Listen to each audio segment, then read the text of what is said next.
Hi guys. Happy Saturday. Laundry day. Meron pa akong spaghetti. Maanghang to eh. Spicy tuna spaghetti.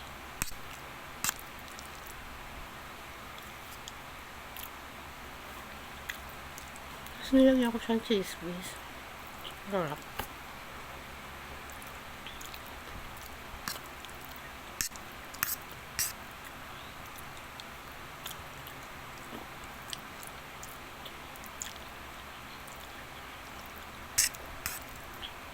Pag Sabado guys, pwede mo maglaba, pwede rin magpahinga.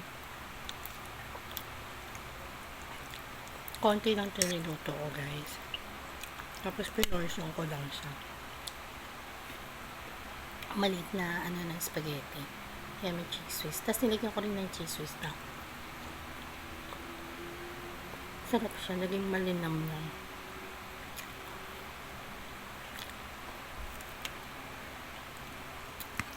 Ayoko na kasi pork and beef eh. Mas gusto ko pag spaghetti tuna. Masarap din yung seafood spaghetti, di ba?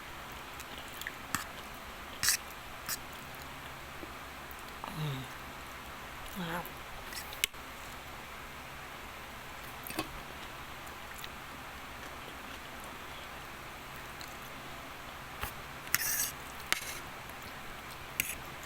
Kanina nagmas lang ako sa St. Anthony maaga.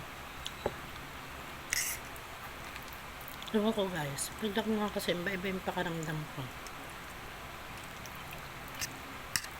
Parang hindi kompleto yung ginising talaga ako kanina ng 7:30, bago mag 7:30 para makapagsimba.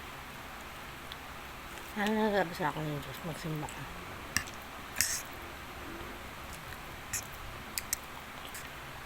Kaya, kung gusto nyo ng kalakasan, nangihina kayo, magsimba lang kayo. Yan. Makuha kayo ng energy from Jesus.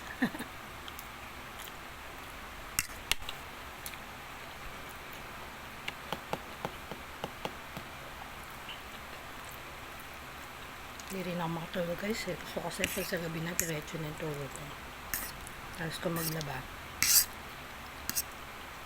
TikTok ng konti.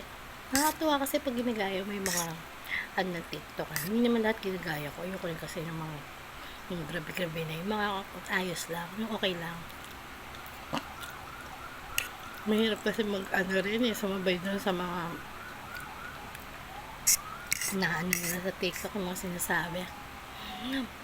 Tatawa ako. Mabilis kasi ako matawa guys. Alam nyo nung high school ako. Mabilis ako mapagalitan kasi mabilis talaga ako matawa.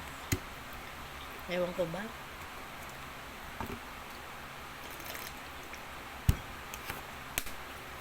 Mahina ang ko sa mabilis ako matawa. Tapos mabilis din ako magalit, diba? Alam nyo naman yun. Gali ko, mabilis magalit. Pero mabilis mamala. Tapos mabilis matawa. Ganyan. Parang lokal-lokal na. Pero hindi guys, ganun talaga.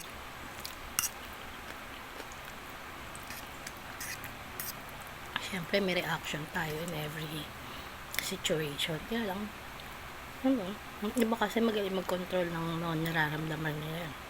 Ako kasi sabi nga nila, very transparent yung mukha ko. Alam pag masaya, pag malungkot, or hindi ako pwede magtago ng nararamdaman. Kaya pag may ginagawa ko na masaya talaga ako. Pag malungkot ako, malungkot talaga. Ganun. Mainit guys, kaya nakasando ko guys sa nakatalimbo ko.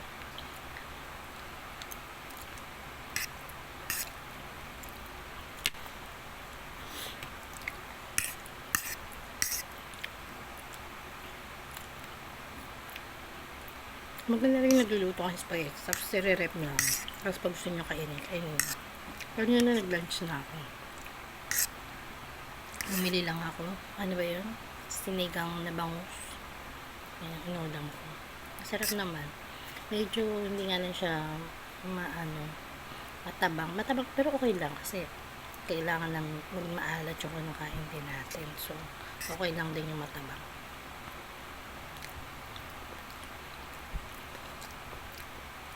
Sinigang na bangus. Nung lunch ko kanina. Actually, ano yun, lunch, brunch na rin yun. Tapos ngayon ako nakaramdam ulit ng gutom. Kaya, merienda ako, nalala ko may spaghetti pa ako. Tsaka ito, bread. Diba ako niya? Pwede na nga itong dinner ko. Diba guys?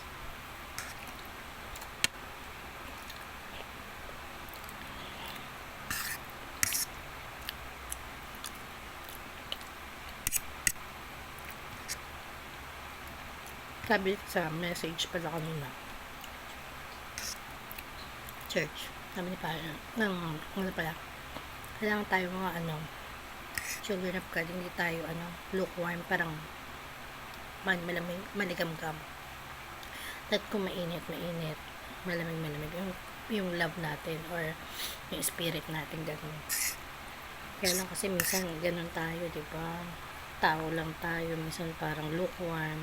Kaya nga, isusuka daw tayo pag nakatakot din, diba? Na kailangan, mainit, malamig. Ganun. Huwag yung parang balimbing. Kaso, syempre, tayo tao, yung ugali natin, hindi mo masabi.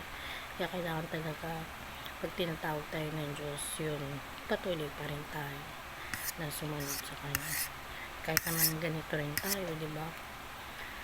Pinipilit natin maging masunurin din sa Diyos. Kaya, minsan kahit may mga bagay na, alam mo na, hindi ka napagtulog sa Diyos, talagang, ayun, papanindigan natin kung ano yung tama.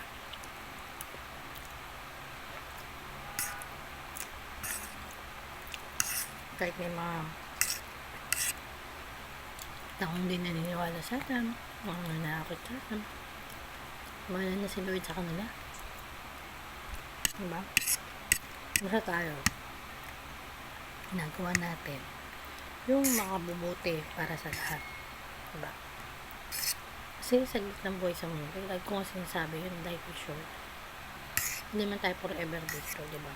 Hindi nga natin madala lahat yan sa langit. Kaya kung nabawang meron tayo, makatulong tayo, diba? Tulong. Kung wala, sorry, gano'n. Ganun katulong ko sa buhay.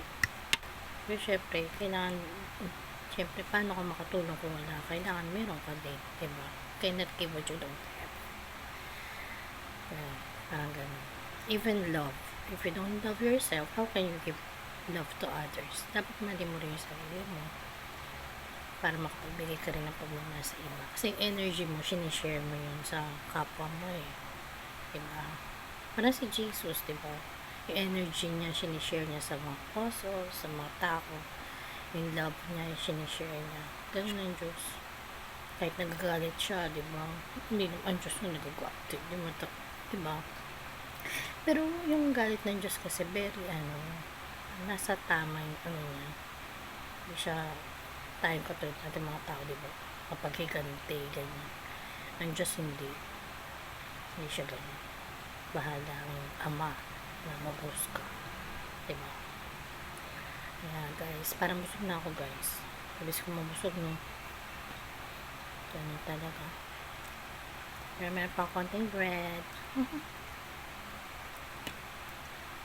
Namimiss ko yung mga apo ko.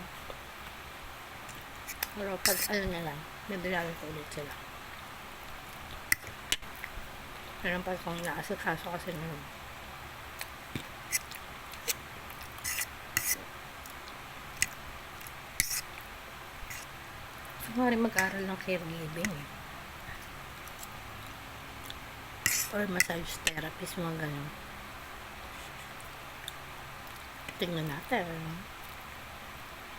Next kung ano mangyayari sa atin, diba? Basta magmawala ng pag-asa, patuloy na umasa sa Diyos. Yun lang parate. Kahit na maraming pagsubok, magsusuko. God bless.